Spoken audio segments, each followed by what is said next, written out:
vidas por medio de su palabra.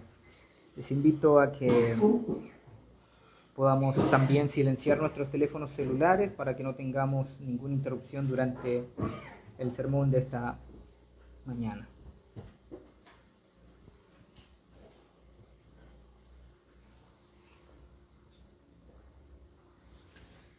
El sermón de hoy se titula El Espíritu Santo y los Sacramentos, canales de gracia, pero que no son jaulas del Espíritu Santo. Y básicamente este es el sermón de cierre de nuestra serie de los sacramentos, que de alguna manera sintetiza un poco todo lo que hemos visto y aborda una pregunta central desde un ángulo conocido como, en la materia de la teología, como la neumatología, o sea, cómo obra el Espíritu Santo. La pregunta que debemos hacernos es, ¿actúa el Espíritu Santo a través de los sacramentos o los sacramentos actúan de forma independiente? Entonces, la respuesta que nosotros hacemos claramente es que los sacramentos son instrumentos ordinarios del Espíritu, no sustitutos del mismo que lo aprisionen. Entonces, hoy concluiremos mostrando cómo Cristo utiliza estos medios de gracia para formar y preservar a su iglesia. Entonces, les invito a que me acompañen a la palabra de Dios en 1 Corintios, capítulo 12.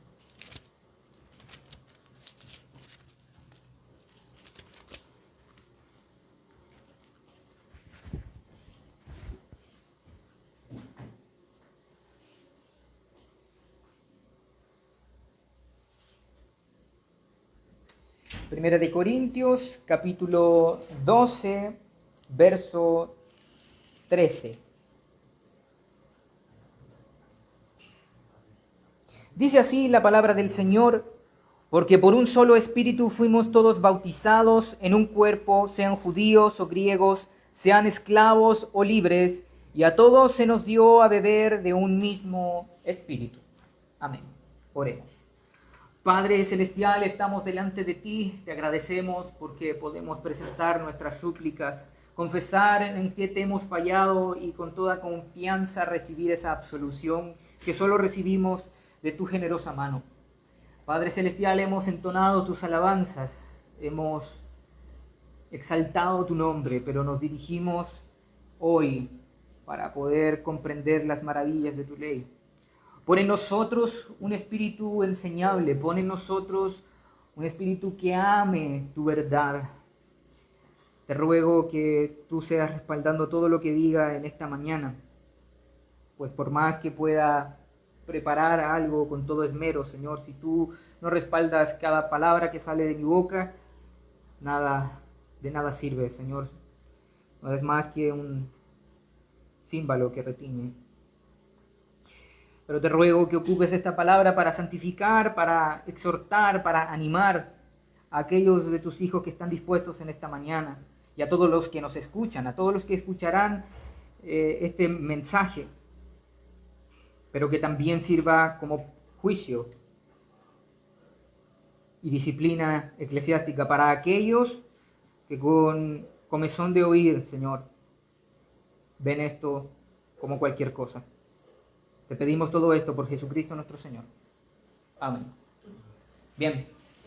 Entonces, amados, para este versículo que hemos leído es un versículo que es de inicio, de apertura, como lo hemos hecho en esta serie de sermones temáticos. Y lo que quiero que entendamos hoy, antes de pasar a lo central, como dije, el sermón se titula El Espíritu Santo y los Sacramentos, cómo estos son canales de gracia, pero a la vez el Espíritu Santo no está limitado de alguna forma a estos medios que él mismo ha instituido.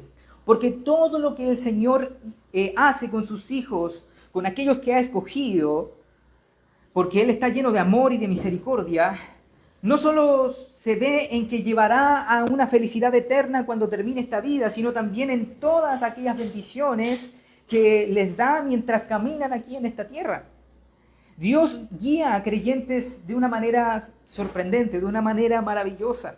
Cada paso que permite en sus vidas muestra su sabiduría y su bondad para con para con sus hijos, aunque a veces no lo entendamos de inmediato. Él quiere que sus hijos reconozcan ese cuidado y vivan confiados en su amor. Y por eso las Escrituras, la misma Biblia nos enseña que hay muchas señales que ayudan a los creyentes a examinar su vida espiritual y muchas promesas que Dios repite para fortalecer nuestra fe. Además, el Señor nuestro Dios nos da garantías de su gracia. La más grande de todas es el Espíritu Santo, que habita en nosotros y que nos asegura que pertenecemos a Dios y que heredaremos la vida eterna. Algo que se conoce en la fraseología que ocupa el apóstol Pablo como las arras del Espíritu, que era un arra en aquel contexto, era un pago anticipado de lo que se recibiría posteriormente. Es decir, una prueba de lo que después se podría disfrutar de forma plena. Entonces el Espíritu Santo confirma esta verdad en nuestro corazón y Dios también nos la recuerda por medio de señales visibles que podemos recibir y experimentar, las cuales nosotros ya hemos definido y conocemos como los sacramentos. Entonces el primer punto de nuestro sermón es que, en primer lugar, el Espíritu Santo es un agente real de toda gracia que recibimos de los sacramentos, pero no es el agua, no es el pan ni el vino, sino el Espíritu quien obra por medio de ellos. Y para entender eso, nosotros tenemos que recordar o redefinir, para refrescar la memoria, qué era el sellado. ¿Qué es un sello como tal? Un sello, en nuestro mundo cotidiano, el sello es una impresión de un escudo de armas en la antigua Edad Media, por ejemplo, o en el tiempo antiguo, más atrás también, que era el escudo de armas de un grabado en un sello sobre algo, para distinguir la propiedad de alguien más, o para ocultar algo, se sellaba para que nadie más pudiera abrirlo, para preservar algo en su pureza, está sellado. Hasta el día de hoy se sellan, por ejemplo, los alimentos para que estos se preserven al vacío muchas veces. Entonces, en cuarto lugar, el sellar también es asegurar que uno es partícipe de algo. Y el Espíritu Santo lleva a cabo esta obra por medio de la palabra para grabar sus operaciones en los corazones en los creyentes. ¿Y cómo se da este sellado entonces de la obra que realiza el Espíritu Santo? El Espíritu Santo lo realiza y el apóstol Pablo nos dice que el Espíritu Santo sella a los creyentes con su Espíritu. ¿Por qué? Porque Efesios capítulo 4, verso 30 nos dice: no contristéis al Espíritu Santo de Dios, con el cual fuisteis sellados para el día de la redención. Entonces, las actividades y los propósitos del proceso de este sellado también de alguna manera se aplican a los hijos de Dios. En primer lugar, dentro de este mismo punto, de este mismo encabezado que acabo de mencionar, el Espíritu Santo mismo es el sello y las arras de nuestra herencia prometida, en quien también vosotros, dice Efesios 1, 13, 14, en el cual también vosotros confiasteis después de esto. Fuisteis sellados con el Espíritu Santo de la promesa, el cual es la prenda de nuestra herencia hasta la redención de la posesión adquirida. En segundo lugar, el Espíritu Santo imprime la imagen de Dios sobre los hijos, sobre sus hijos, y son la imagen expresa de Cristo. Dice 1 Corintios 15, también llevaremos la imagen del celestial.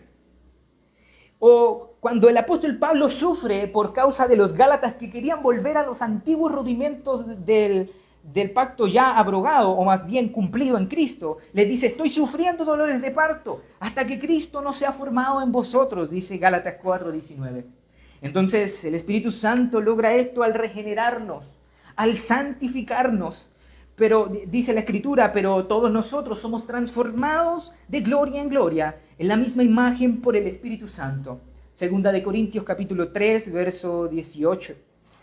En tercer lugar, otros reconocen a los creyentes por medio de este sello. Personas que no son creyentes. Y Dios sabe que son de su propiedad. Pero el fundamento de Dios está firme teniendo este sello, que conoce el Señor a los que son suyos. Y apártense de iniquidad todo aquel que invoca el nombre de Cristo, dice 2 de Timoteo capítulo 2, verso 19. Entonces, por esto, los inconversos, es decir, los no regenerados, perciben que hay un espíritu diferente en en el creyente. Algo distinto tiene, ¿no? Cuando cierto cristiano, cuando cierto muchacho, después de haber dado a conocer su fe ante sus profesores, se acerca de alguna manera uno de los encargados, uno de los maestros que lo conocía, y le dice, y le estrecha la mano en dado momento, y con un rostro que demostraba cierta compasión, no cierta compasión, sino más bien cierto corazón conmovido, le dice, yo sabía que en usted había algo diferente, antes de que dijera que es un creyente. ¿Por qué? Porque su vida y su actitud y su testimonio habían dado evidencia externa, sin siquiera decirlo, de que él era un cristiano. Dice Isaías, dice Hechos capítulo 4, verso 13 acerca de esto, y se dieron cuenta de que habían estado con Jesús. ¿Por qué? Porque cada vez que nosotros hemos sido transformados, cada vez que llega un hijo a la comunidad del pacto, este es transformado, este es regenerado. Por tanto, hay una nueva perspectiva de cómo los otros lo perciben. Se habían dado cuenta de que habían estado con Jesús, nos dice Hechos 4. La pregunta es, ¿los demás se dan cuenta de que hemos estado con Jesús? El profeta Isaías anunció en el capítulo 61, verso 9, y su simiente será conocida entre las naciones, y su descendencia entre los pueblos, y todos los que lo vieren reconocerán que su simiente es que el Señor los ha bendecido. Isaías 61, verso 9. Y los creyentes saben por ese sello que son hijos de Dios y herederos. En esto sabemos que habitamos en Él y que Él en nosotros, que nos ha dado de su Espíritu, nos dice Primera de Juan, capítulo 4, verso 13. Entonces, los creyentes, por medio de este sello, están ocultos a los ojos del mundo. El mundo en verdad percibe que hay un espíritu y una vida diferente en los creyentes, pero no están familiarizados con la gloria y la felicidad del estado que han de experimentar. Por eso dice Primera de Juan 3:1, por eso el mundo no los conoce, porque no le conoció a Él. Porque vosotros estáis muertos y vuestra vida está escondida en Cristo, en Dios. Cuando Cristo, vuestra vida, se manifieste, entonces vosotros también seréis manifiestos en la gloria. Colosenses 3, del 3 al 4. Y por medio de este sello, los creyentes son preservados. Son preservados en referencia a esto, se les llama que es una fuente sellada, como dice Cantares 4:12. Es algo que está preservado, algo que está apartado y que nadie más puede ocupar. No hagáis daño a la tierra hasta que hayamos sellado a los siervos de nuestro Dios en sus frentes. Por eso el Espíritu Santo, en los hijos de Dios tienen la seguridad de ser partícipes de este pacto de gracia y de todas las promesas que implican. Ahora nosotros hemos recibido no el espíritu del mundo, sino el Espíritu de Dios, para que conozcan las cosas que Dios nos ha dado gratuitamente. Eso es lo que nos dice 1 Corintios 2:12. El Espíritu Santo nos revela las gracias que han sido puestas en nosotros. Nos dirige hacia lugares a lugares de las Escrituras que prometen la salvación a los que están en esa condición. Él nos permite comprender completamente estos pasajes de las Escrituras para sacar una conclusión sobre nuestro estado de gracia, nuestro juicio que ha sido santificado. Nos convence de que esto es así. Como dice Pablo, el Espíritu mismo da testimonio de que somos hijos de Dios. Entonces, así somos testigos de acuerdo con lo que el Espíritu juzga y testimonia de sí mismo, confirmando que su juicio acerca de sí mismo es justo por medio del testimonio de su propia conciencia. Nos aclara e inmediatamente hace viva en nosotros la seguridad de que somos participantes de las promesas de Dios. Como dije, el Espíritu mismo da testimonio, y esto es Romanos 8. Entonces, ¿cómo obra el Espíritu Santo? De esta manera. ¿Y cómo va a venir a aplicarlo este sellado? A través, y eso es lo que quiero explicar, lo hace a través de los sacramentos. Porque Dios, además de este sello interior, también sella por medio de estos sacramentos que son señales externas. Entonces, Dios trata con el hombre de una manera más consciente con su naturaleza. ¿Por qué? Porque los sacramentos involucran el tacto, la vista, el olfato. El hombre consta de un alma y un cuerpo, y dado que el deseo de Dios es asegurar abundantemente al hombre la gracia que posee, Él usa medios que se relacionan tanto con el alma como con el cuerpo. Entonces la palabra de Dios afecta a nuestra alma. Es decir, engendra una iluminación del espíritu, una fe, una regeneración, un fortalecimiento. Y los sacramentos afectan nuestros sentidos externos y por lo tanto nuestra alma. Entonces la palabra sacramento no se encuentra, si bien no se encuentra en las Escrituras, y eso lo sabemos, su origen es cierto. Y como recordamos que probablemente esta palabra derivaba de la palabra sacrare, que es decir, santificar o separar, o sacramentum, como de otras raíces. Debido a ese uso común que tenía en aquel tiempo, nosotros podemos conservar ese término. Entonces, ya los escritores griegos, los padres de la iglesia griegos, llamaban a un sacramento un misterión, es decir, un misterio. Sin embargo, esta palabra es un poco más alejada de la realidad bíblica como tal. Un sacramento es ciertamente un misterio, obvio, pero no todos los misterios son sacramentos. Eso es lo que quiero que entendamos. La Escritura se refiere a un sacramento como una señal y un sello. ¿Qué nos dice Génesis capítulo 17, verso 11? Y dice, y señal y sello será por señal del pacto entre yo y vosotros. Y la sangre os será por señal, dice Éxodo capítulo 12, verso 13. Entonces un sacramento es aquel signo visible y un sello del pacto de gracia instituido por Dios para mostrar que Cristo en su sufrimiento nos ha dado todo a nosotros. Para comprender correctamente la naturaleza de estos sacramentos, nosotros debemos observar en ellas 5 características que deben estar presentes en los sacramentos. Por tanto, no es sacramento cuando faltan una de estas 5 características. Número 1, el autor de la persona instituida, que es Cristo.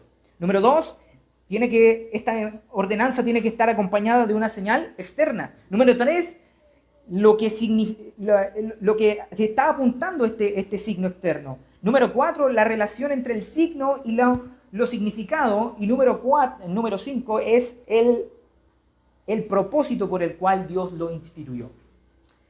Entonces, entendiendo esto, nosotros tenemos que cuidarnos de un error que muchas iglesias anglicanas y muchas iglesias que tienen un énfasis en los sacramentos, que tienen un trasfondo de iglesia histórica de la Reforma, tienden a caer, que es el peligro del ritualismo. Confundir que el canal con la fuente y depositar la confianza, en vez de Dios, depositar la confianza en el rito externo.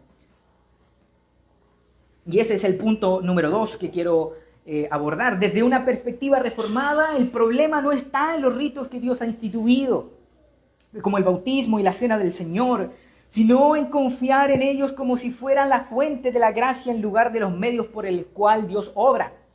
Los sacramentos son canales, Cristo es la fuente, y cuando el corazón deposita su confianza en el rito mismo, cae en un ritualismo vacío. Dios siempre ha rechazado, ha repudiado, ha abominado la confianza en los signos separados de la fe. Y eso lo vemos en el Antiguo Testamento. Cuando Israel llegó a pensar que ciertas instituciones sagradas los protegerían automáticamente como una especie, digamos, así como de un amuleto, supuestamente. Porque cuando el pueblo llevaba el arca al campo de batalla, asumía que la mera presencia del objeto sagrado les garantizaría la victoria. Pero sin embargo fueron derrotados por haber olvidado al Dios representado por el arca. Y eso es lo que nos dice 1 Samuel capítulo 4. Y de manera similar los judíos confiaban en el templo. Dice Jeremías 7:4 que cuando iban al templo, veían el templo y decían templo de Jehová, templo de Jehová, templo de Jehová es este. porque pensaban que poseer el templo era suficiente, aunque vivieran en una desobediencia. Y Dios respondió que esa confianza era totalmente falsa. ¿Y qué es lo que nos dice Jeremías capítulo 7 con respecto a esto?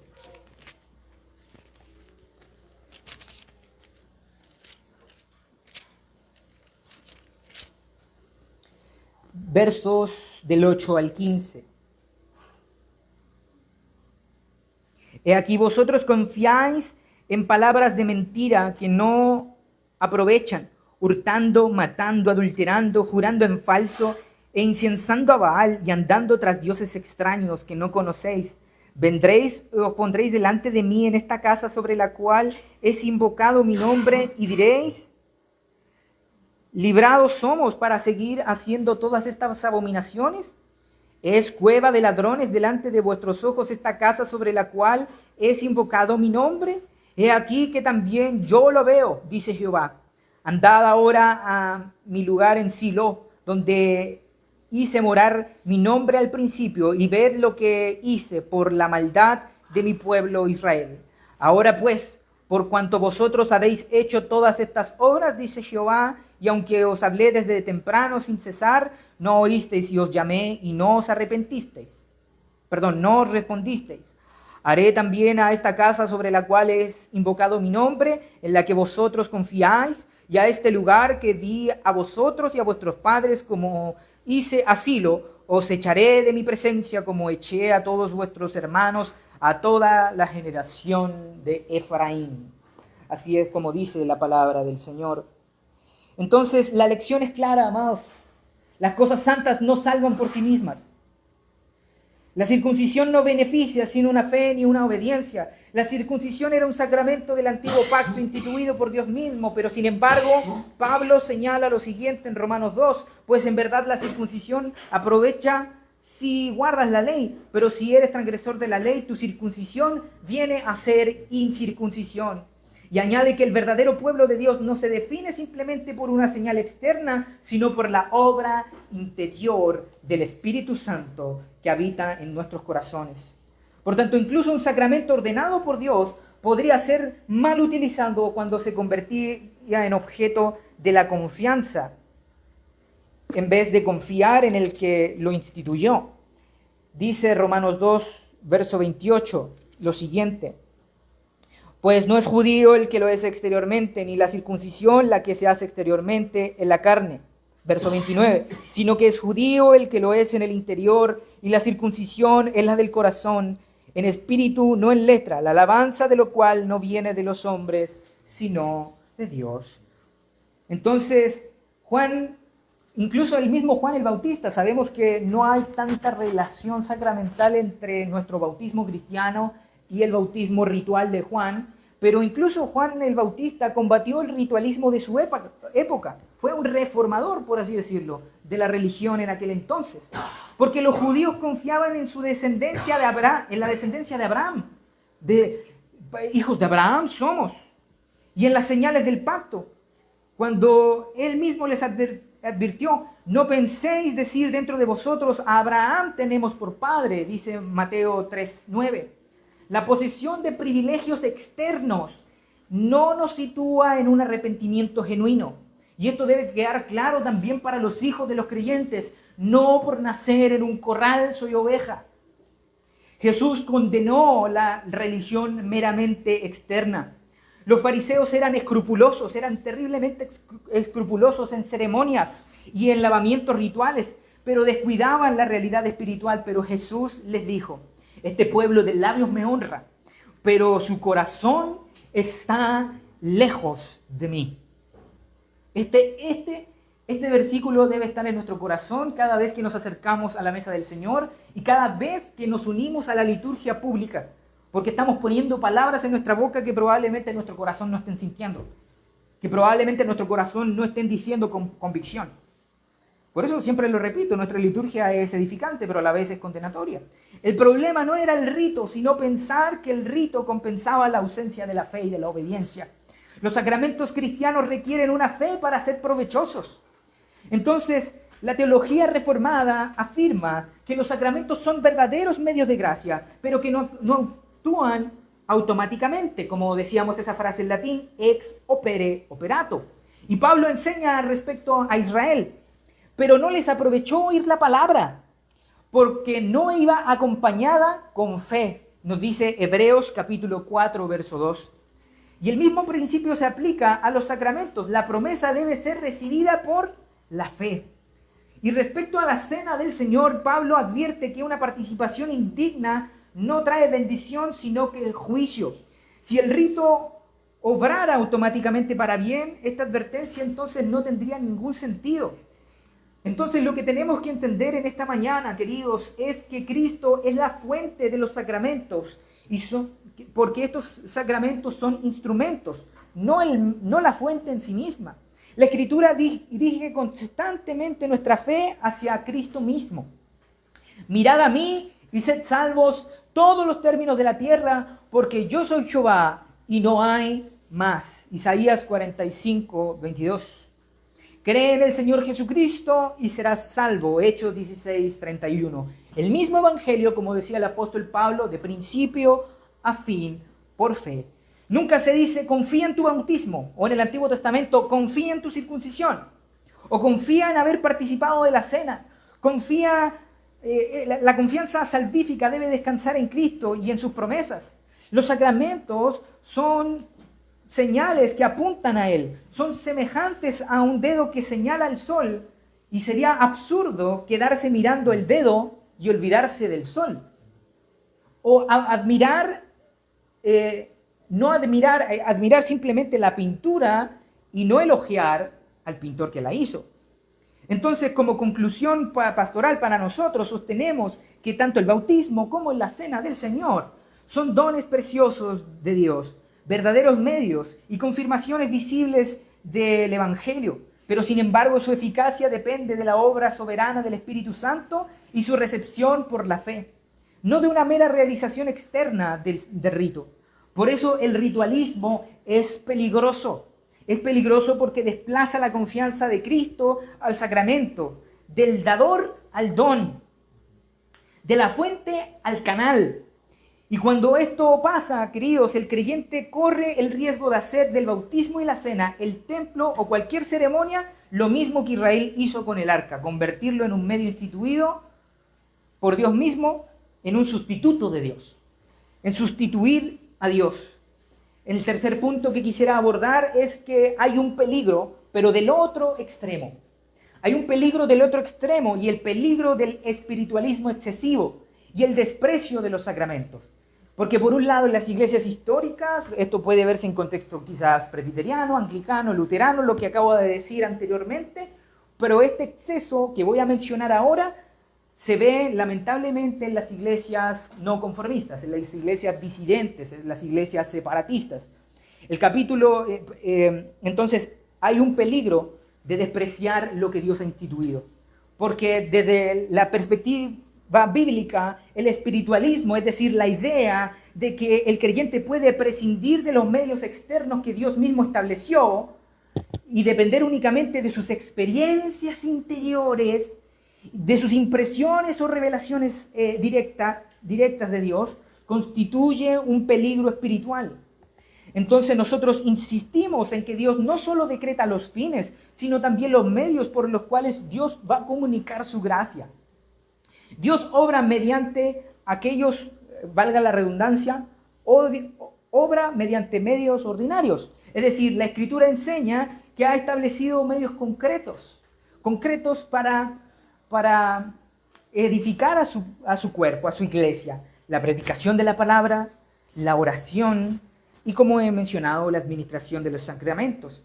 ¿Por qué? Porque, por ejemplo, la palabra predicada dice que así que la fe es por el oír y el oír la palabra de Dios. Eso es lo que nos dice Romanos 10, 17. Pablo no dice que la fe viene por un sentimiento interno o una experiencia mística, sino por la misma proclamación del Evangelio. Y de esta misma manera, dice en 1 Corintios 1:21, agradó a Dios salvar a los hombres por la locura de la predicación. Por tanto, el que menosprecie este medio, el principal del cual dependen o fluyen los sacramentos, que es la palabra, entonces desprecia a Dios mismo y desprecia lo que Dios ha instituido. Porque no solamente está despreciando la predicación en sí misma, sino que también está alterando el orden que Dios ha establecido para su adoración. Porque Dios exige que haya cánticos, Dios exige que haya oración, Dios exige que haya predicación.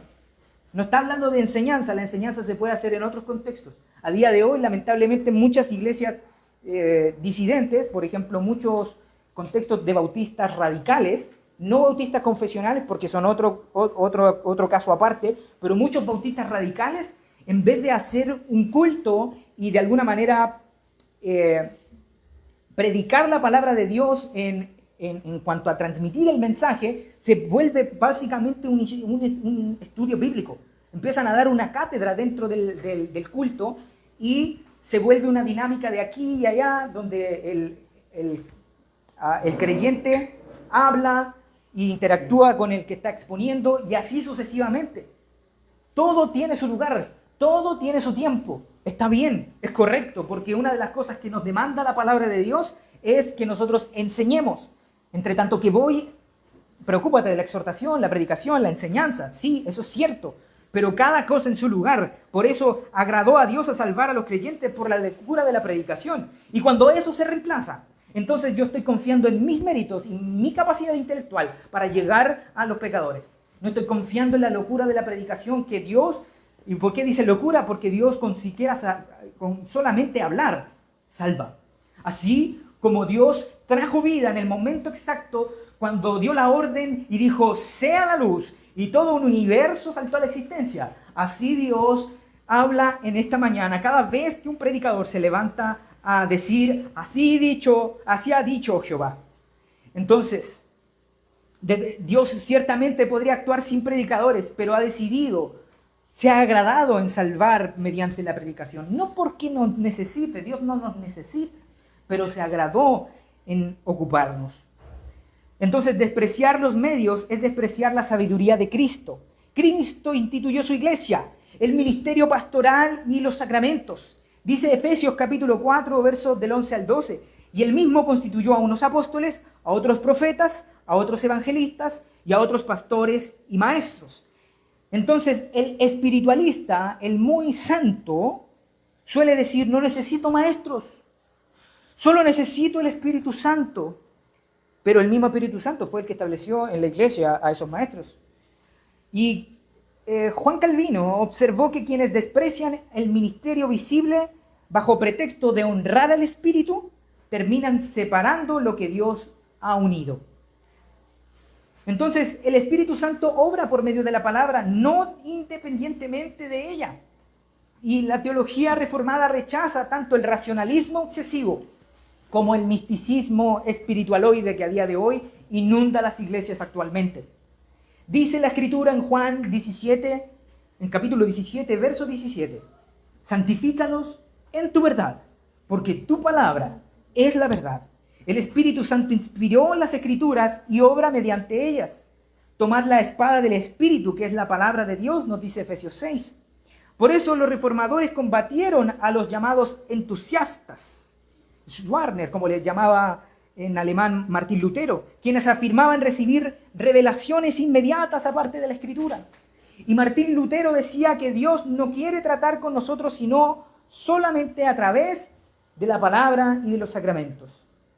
Y tenemos ejemplos de lo que Dios hace, porque en muchos casos los creyentes buscan intervenciones súper sobrenaturales, súper extraordinarias, y a veces cuando Dios obra en lo cotidiano, obra en lo más sencillo que nosotros pudiésemos imaginar.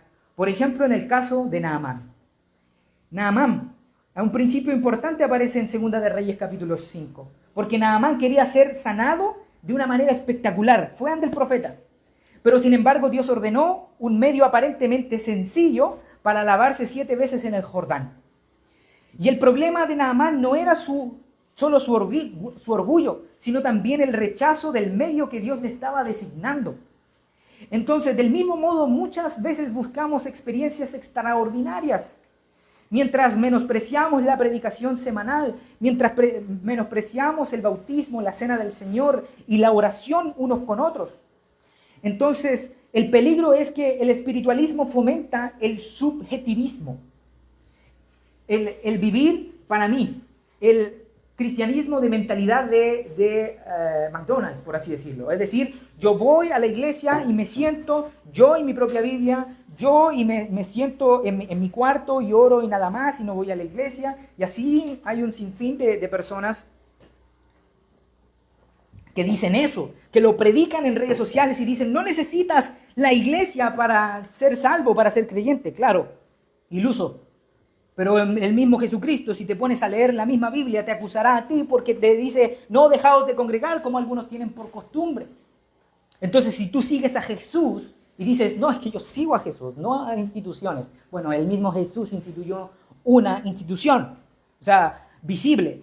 Entonces, cuando una persona abandona los medios ordinarios, la autoridad pasa de la palabra a una persona subjetiva. Ya no hay una verdad una, sino las interpretaciones que cualquier individuo sin autorización le pueda dar. Porque por eso nosotros creemos en el llamado a la ordenación al ministerio, porque no cualquiera puede estar interpretando las Escrituras. Porque eso fue el malentendido que generó la Reforma Protestante. Los reformadores no estaban diciendo, ahora podemos decir lo que querramos, ¿no? Muchos tomaron eso como excusa para decir, no, es que esta es mi interpretación. Y cuando en el principio habían 4 denominaciones, luterana, presbiteriana, anglicana, no, 3 digamos, 3. Ahora hay millones de denominaciones, una diferente de la otra. Una contradice peor a la otra. Y así sucesivamente. Las innumerables sectas que se han levantado a día de hoy. Entonces la Escritura advierte, engañoso es el corazón más que todas las cosas y perverso. Jeremías capítulo 17, verso 9. Los medios de gracia sirven precisamente para sacarnos de nosotros mismos y llevarnos a la voz objetiva de Dios en la Escritura. Entonces, ¿qué ejemplos tenemos? También en la iglesia primitiva. Los primeros cristianos no vivían esperando experiencias extraordinarias de manera constante. Dice en Hechos 2:42, y perseveraban en la doctrina de los apóstoles, en la comunión unos con otros, en el partimiento del pan y en las oraciones. Y observemos el patrón. Doctrina apostólica, mantenerla. En la comunión con la iglesia entre los hermanos. El partir el pan en la cena del Señor y en la oración. Y estos son precisamente los medios ordinarios de la gracia que nosotros entendemos. Entonces, el peligro del espiritualismo consiste en querer obrar, en querer ver la obra de Cristo mientras se rechazan los instrumentos que Él mismo estableció. Por eso el creyente debe recordar que el Espíritu Santo no compite con los medios de gracia. Él obra a través de ellos. Entonces, quien ama al Espíritu amará también la predicación fiel de la palabra. El bautismo, la cena del Señor, la oración, la comunión con los hermanos. Porque son los canales ordinarios por los cuales Cristo alimenta y fortalece a su pueblo. Y eso es que como si viéramos una amalgama dentro de la misma cena del Señor cuando lo hacemos. Porque profesamos la fe que tenemos.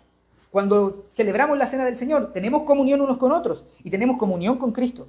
Entonces, cuando rechazamos esto, estamos rechazando lo que Dios instituyó. Cuando rechazamos, por ejemplo, la comunión, es que yo soy muy introvertido, es que aquí, allá, esto, lo otro, o sea, no soporto estar con tanta gente y que por aquí, por allá. No, hermanos, entendamos algo. Por más que muchas veces por nuestro carácter sea difícil a veces llevarnos, o porque seamos demasiado introvertidos, o lo que sea, nuestro deber es darnos en servicio a nuestro hermano.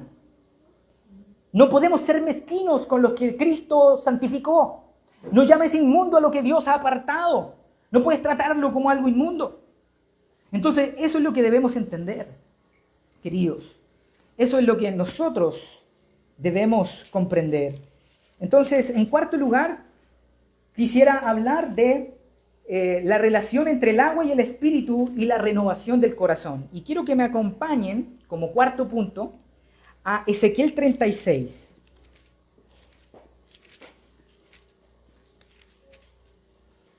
Ezequiel 36, del 25 al 27. Dice: Esparciré sobre vosotros agua limpia y seréis limpiados de todas vuestras inmundicias y de todos vuestros ídolos os limpiaré.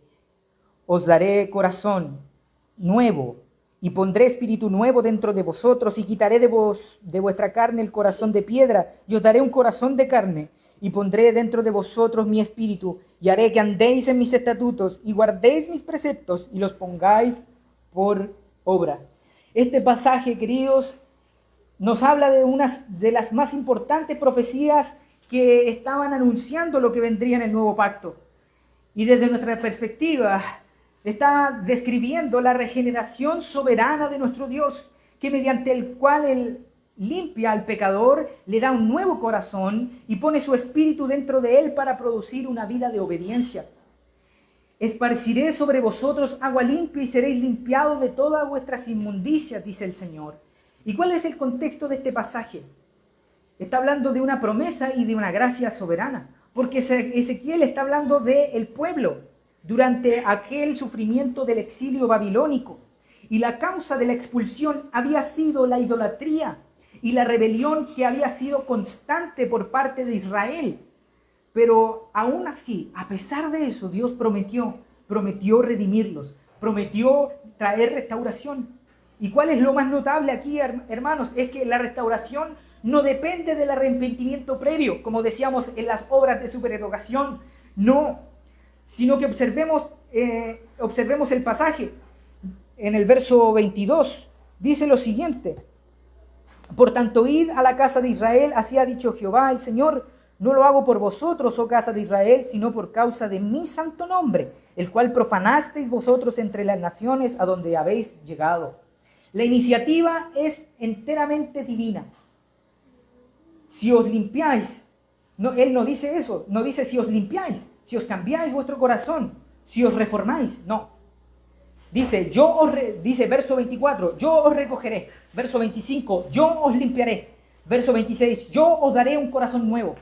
Verso 27, yo pondré mi espíritu dentro de ustedes. Entonces la repetición del yo enfatiza la soberanía de esa gracia. Y esta es una razón por la que la teología reformada ve aquí una anticipación clara de la doctrina de esta gracia eficaz. Y esparciré sobre vosotros agua limpia. La imagen proviene de los rituales de purificación que teníamos en el antiguo pacto, en Levítico. En la ley mosaica el agua se ocupaba para quitar toda impureza ceremonial, como nos dice Levíticos 14, Números 19, Levíticos 16. Pero sin embargo aquellas purificaciones externas señalaban una limpieza mucho más profunda. La promesa de Ezequiel apunta a una purificación espiritual. Y la explicación de esta frase es la siguiente: seréis limpiados de vuestras inmundicias. Lo que el agua significa es el perdón y la purificación del pecado. No se trata principalmente del agua física, sino de la realidad espiritual de la cual estaba representando. Entonces se está hablando del agua y el bautismo. Entonces, la mayoría de los comentaristas reformados en la historia han visto aquí uno de los antecedentes veterotestamentarios que anunciaban la llegada del cambio de circuncisión, del cambio de elemento, de la llegada del bautismo cristiano. Por eso el bautismo utiliza esa agua, no porque el agua tenga un poder supuestamente mágico, no, sino porque representa la promesa más perfecta de la limpieza que solamente puede hacer Dios. Y de esa misma manera, las confesiones expresaron lo siguiente en el siglo XVII. La Confesión de Westminster enseña que los sacramentos representan y sellan las promesas del pacto, pero no producen automáticamente la gracia. El texto dice, os daré un corazón nuevo. Y aquí está hablando de una transformación que es interna. En la Biblia el corazón es el centro del pensamiento, de la voluntad, el centro de nuestros afectos, de nuestros propios deseos. No es simplemente el ámbito de las emociones. Entonces, el problema humano es que el hombre natural posee un corazón que es corrupto. Y el mismo profeta Jeremías en el capítulo 17, verso 9, dice lo siguiente: engañoso es el corazón. Por eso Dios no promete reparar el viejo corazón, promete dar uno nuevo. La salvación no consiste en una mejora moral del hombre caído, consiste en una nueva creación. He aquí, os hago obra nueva. Quitaré el corazón de piedra. El corazón de piedra representaba esa dureza de corazón, esa incapacidad total, esa impotencia ante la ley de Dios de poder agradarlo. No significa que el hombre sea tan malo como pueda ser, no, sino que significa que está espiritualmente incapacitado para amar verdaderamente a Dios. Entonces no hay quien busque a Dios, dice Romanos 3:11. Los designios de la carne son enemistad para con Dios. Y la mayoría de las personas que viven nominalmente y que viven confiados en los sacramentos o confiando en una membresía externa, probablemente manifiesten este tipo de cosas. Los designios de la carne son enemistad contra Dios, no se sujetan a la ley de Dios, ni tampoco pueden. ¿Y cómo se manifiesta esto en un corazón de una persona nominal en la iglesia? Se manifiesta en un corazón tibio, en un corazón que le entra por un oído y le sale por el otro la predicación, le da igual, está mirando la mosca durante el servicio, está haciendo cualquier otra cosa, menos lo que debería estar haciendo, menos lo que debería estar pensando, poniendo toda su concentración en la palabra de Dios. Y este versículo está describiendo la condición de la depravación total. Os daré un corazón de carne. La expresión no significa un corazón pecaminoso, sino que es el contraste entre el corazón de piedra. La carne aquí significa un corazón vivo, sensible. Un corazón que antes odiaba la ley, ahora la ama. Antes se resistía a Dios, ahora corre hacia Él. No porque haya descubierto por sí mismo una mejor opción, sino porque Dios ha cambiado su naturaleza interior. Pondré dentro de vosotros mi espíritu. Y aquí es donde nosotros llegamos a la fase central de la profecía, porque la renovación del corazón no ocurre inmediatamente sino que el Espíritu es quien produce esa transformación, una limpieza, un nuevo corazón, un espíritu habitando, el Espíritu habitando en el corazón, en el ser, todo el ser de la persona, y produce como consecuencia, ¿qué cosa? Obediencia. Obediencia a la ley de Jehová. La causa última es la presencia del Espíritu. Y esta es una de las profecías más claras del Nuevo Testamento. Amados, la obediencia era la marca del pueblo de Dios. Porque de alguna manera esa sentencia tan drástica para nosotros de que aquellos que no cumplían la ley mosaica eran apedreados y ejecutados, manifiesta también lo que hay a día de hoy. Aquellos que se les explica, se les predica por razones, se les enseña y se les dice un montón de cosas, pero aún así no entienden, quizás no es necesario apedrearlos, porque ya están muertos, están podridos por dentro. Entonces aquí está mostrando una relación entre el agua y el espíritu. La conexión reaparece explícitamente, dice el Señor Jesucristo en el Nuevo Testamento a Nicodemo: el que no naciere del agua y del espíritu no puede entrar en el reino de Dios. Juan 3:5. Y muchos intérpretes entienden que Jesús está aludiendo directamente a este Ezequiel 36. Nicodemo era maestro de la ley de Israel, era el teólogo de los teólogos de su tiempo, los más académicos y más aventajados de su época, y debería haber reconocido esa referencia. Y Jesús une el agua, es decir, la purificación, y el espíritu, es decir, la renovación, exactamente igual que Ezequiel. No son dos nacimientos distintos, son dos aspectos de una misma obra regeneradora. El agua representa la limpieza del pecado, el espíritu representa el poder transformador que produce una nueva vida. Haré que andéis en mis estatutos, que los pongáis por obras. Dios no solo nos da nuevas capacidades, también garantiza el resultado. Haré que andéis por ellas. La obediencia surge como un fruto de esta regeneración. Punto número 5. El espíritu no está atado a los sacramentos, aunque normalmente obra a través de ellos. Y esto es lo que nos dice Juan capítulo 3, verso 8. El viento sopla de donde quiere y oye su sonido, mas ni sabes de dónde viene ni a dónde va. Así es todo aquel que es nacido del Espíritu. Entonces este versículo nos enseña una verdad fundamental. El Espíritu Santo es absolutamente soberano en la obra de la regeneración y no está atado a esos medios humanos, incluidos los mismos sacramentos, aunque normalmente obre por ellos. ¿Y cuál es el contexto inmediato del pasaje? Está hablando del nuevo nacimiento.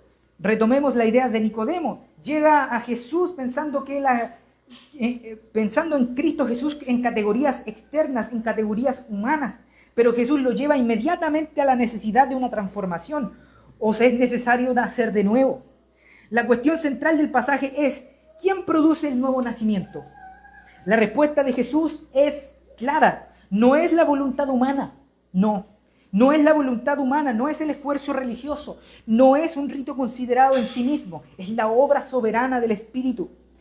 Entonces la imagen del viento, aquí es la palabra que se ocupa cuando dice va el viento, y luego habla acerca del Espíritu, es la misma palabra, la palabra neuma, que significa tanto viento como espíritu. Y Jesús aprovecha ese doble significado de el viento sopla donde quiere, porque no significa que el viento tenga una voluntad propia, no, sino que la idea es que su movimiento es libre, es independiente del control humano. Nosotros podemos percibir los efectos del viento, podemos sentirlo, de alguna manera palparlo en nuestros poros cuando está muy frío y nuestro cuerpo reacciona. Nuestra ropa se seca cuando la tendemos y cosas así por el estilo, pero no podemos gobernar el viento, no podemos producirlo, no podemos encerrarlo, y así ocurre con la regeneración. Vemos sus frutos, vemos fe, vemos el amor de Dios que nace, vemos un arrepentimiento y vemos una obediencia. Pero la causa profunda es la operación invisible del Espíritu. La soberanía del Espíritu Santo es en esta regeneración absoluta. Entonces, la analogía que el Señor está haciendo es que está enfatizando en la iniciativa que solo Dios toma. Jesús no está diciendo, así es todo aquel que dice nacer del Espíritu. No, dice, así es todo aquel que es nacido del Espíritu. Y la voz pasiva es importante, porque aquí está en voz pasiva. El creyente recibe el nuevo nacimiento, no lo produce. Y esto está armonizando con todos los textos de Juan.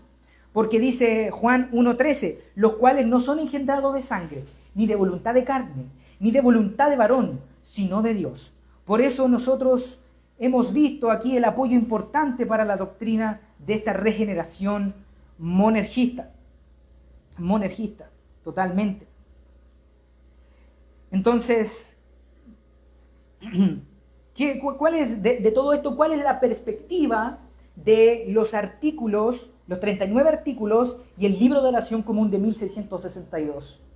Bueno, es básicamente esta misma, pero la sintetiza, porque la postura que nuestro libro de oración ocupa como tal, aquí en los ritos del bautismo, es evitar el exceso del sacramentalismo, que prácticamente identifica la gracia con el rito, y por otro lado, el espiritualismo radical que desprecia los medios que Dios estableció.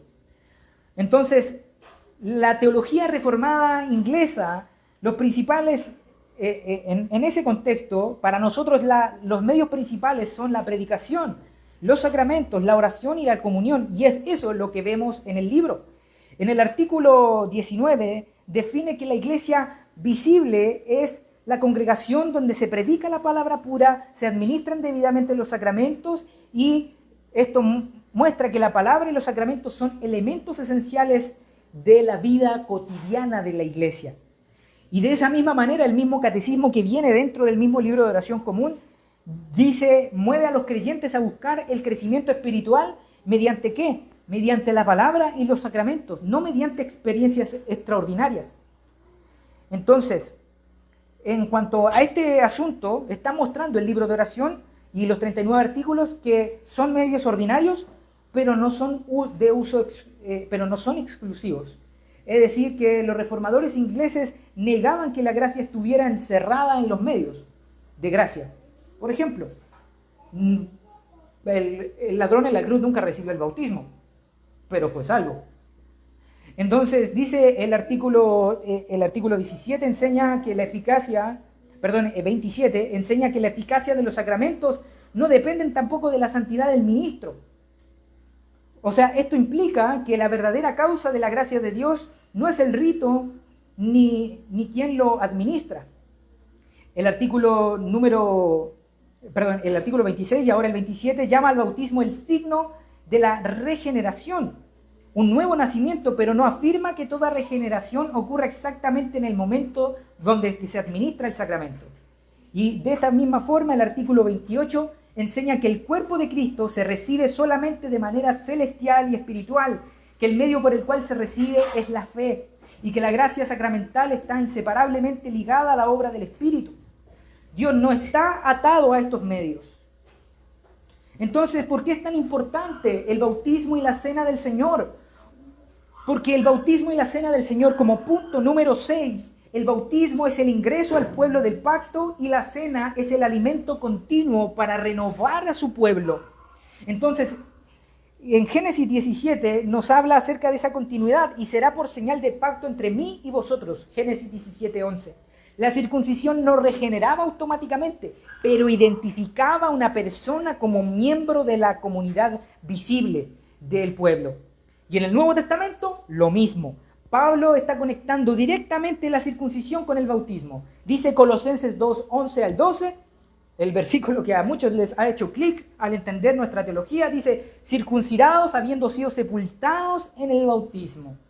Entonces, la lógica detrás de todos estos pasajes es que Pablo trata el bautismo como una señal del nuevo pacto que reemplaza la circuncisión, así como la circuncisión marcaba la entrada visible, así el bautismo marca la entrada visible a la iglesia.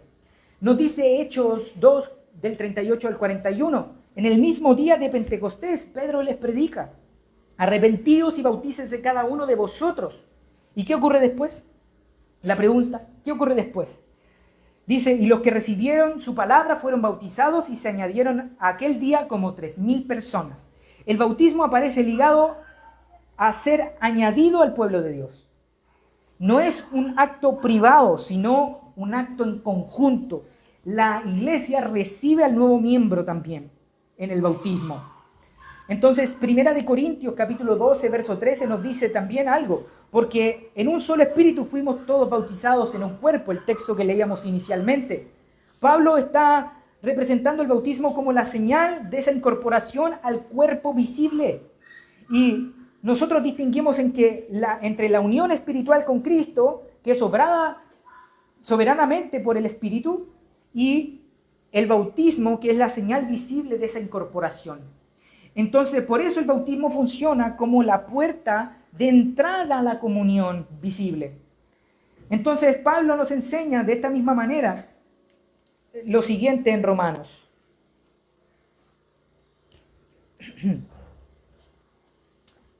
Romanos capítulo 6, versos 3 y 4.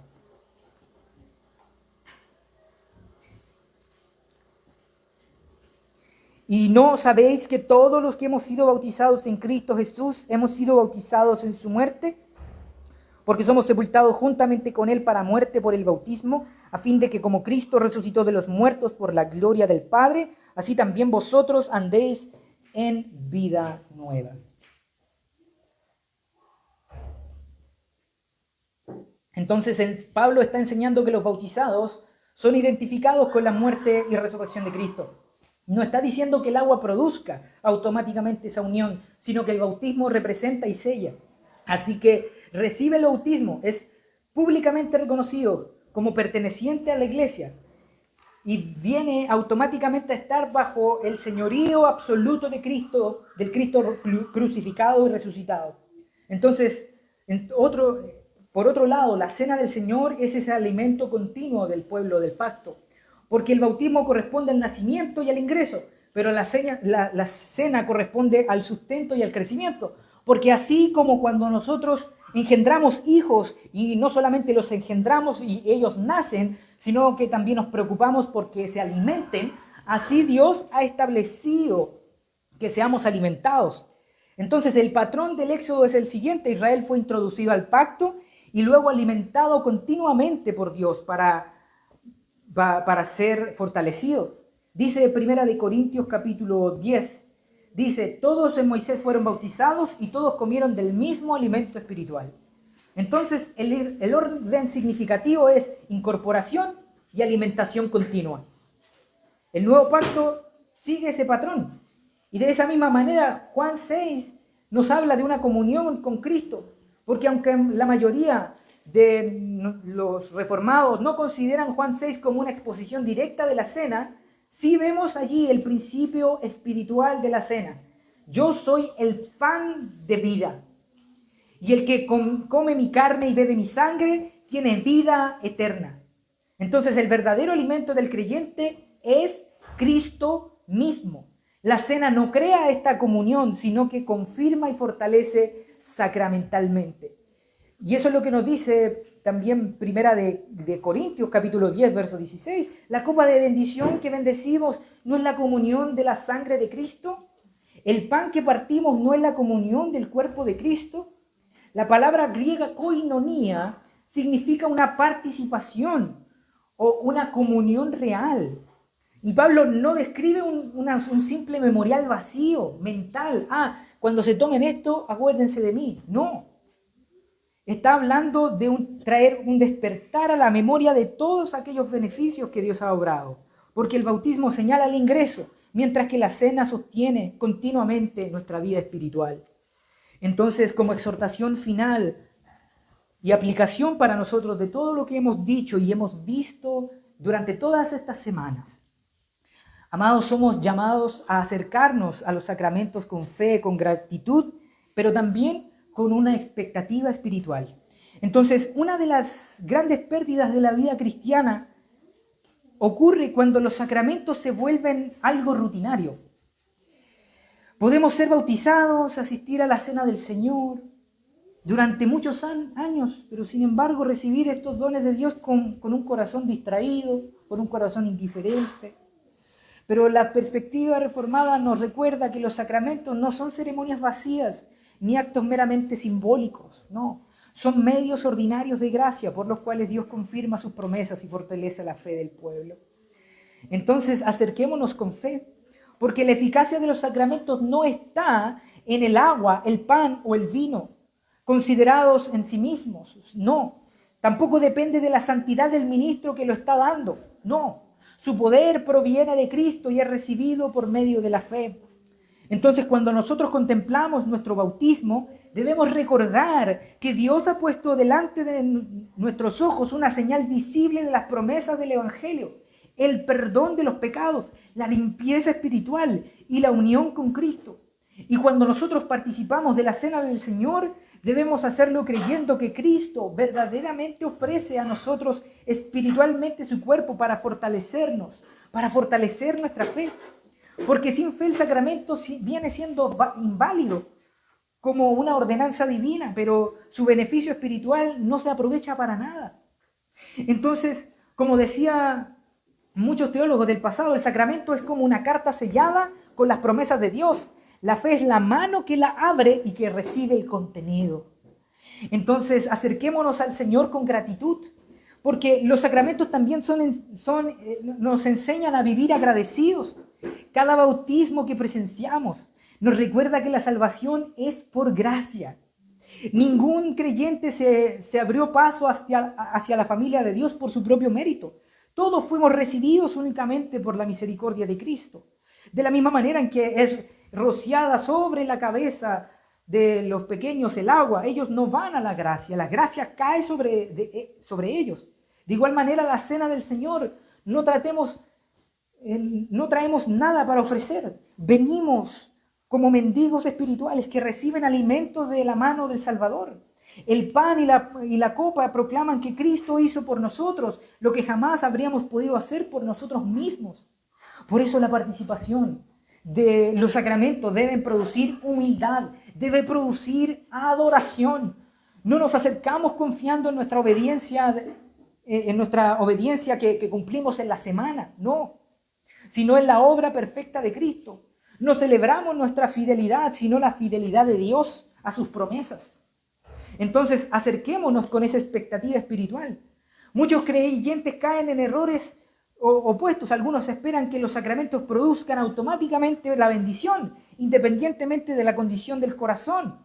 O otros consideran poco más que son ilustraciones visuales del Evangelio. Pero nosotros creemos y evitamos que estos errores extremos, porque los sacramentos no obran mecánicamente, pero tampoco son meros recordatorios. Dios realmente obra por medio de ellos conforme a su promesa. Por eso nosotros debemos acercarnos con expectativa espiritual. Cuando vemos un bautismo, debemos esperar que Dios use esa señal para fortalecer nuestra confianza en sus promesas. Cuando participamos de la cena, debemos esperar que Cristo alimente nuestra fe, que consuele nuestras dudas, que renueve nuestro arrepentimiento, que afirme nuestra comunión con Él. No porque el rito tenga poder propio, sino porque Dios ha prometido bendecir a su pueblo mediante estos medios ordinarios. Entonces, cada vez que te acerques a la mesa del Señor, recuerda que no estás simplemente observando una ceremonia religiosa, no. El Dios del pacto está hablando visiblemente a su pueblo. Así como temblaba y temía el pueblo cuando descendía la nube, así, y ellos decían, acércate tú, Moisés, porque nosotros tenemos miedo. Esa misma reverencia debe imperar en nosotros. Porque Dios está diciendo, mis promesas son verdaderas para ti. Cristo es suficiente. Mi gracia sigue siendo para ti. Por tanto, ven con fe para recibir lo que Dios ofrece. Ven con gratitud por lo que Cristo ya ha hecho. Ven con una expectativa espiritual confiando en que el mismo Señor que instituyó estos medios los sigue utilizando para sostenerte, para fortalecerte, para edificar a sus hijos hasta el día en el que la fe se convierta en vista y ya no necesitemos señales externas porque estaremos para siempre en la presencia de nuestro buen Cristo. No volveré a beber de este fruto de la vida hasta que vuelva en las nubes, hasta que venga nuevamente. Recordemos eso. Que el Señor bendiga su santa palabra. Amén. Les invito a que podamos orar.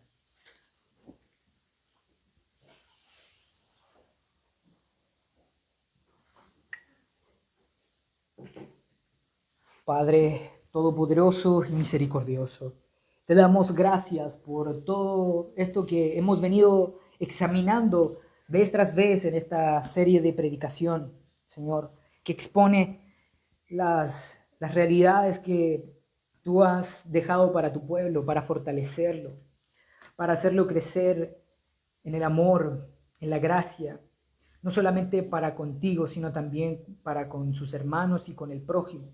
Padre Celestial, te pedimos perdón porque muchas veces, ya sea por nuestros conflictos internos o nuestra, Señor, discordia entre nosotros, hemos profanado aquellas cosas que son santas, Dios. Padre Celestial, permítenos recibir dignamente tus santas instituciones, recibir dignamente la cena del Señor. Permítenos entender que así tan cierto como se nos es dado el pan, así tan cierto es como ha muerto tu Hijo Jesucristo particularmente por nosotros. Y así como la copa nos es dada, así es tan cierto que somos fortalecidos, somos vigorizados por el poder del Espíritu Santo para que podamos resistir, Señor, todas las tribulaciones, para que podamos resistir toda la adversidad que hay en este mundo. Te pedimos, Dios Santo, que nos restaures, que sanes a tu pueblo, que bendigas a tu heredad, Señor. Ensalza, Señor, tu santo nombre a través de todo esto, Dios perfecto. Te pido que nos des un mayor asombro de lo que has hecho y seguirás haciendo en nuestras vidas. Por Jesucristo nuestro Señor. Amén.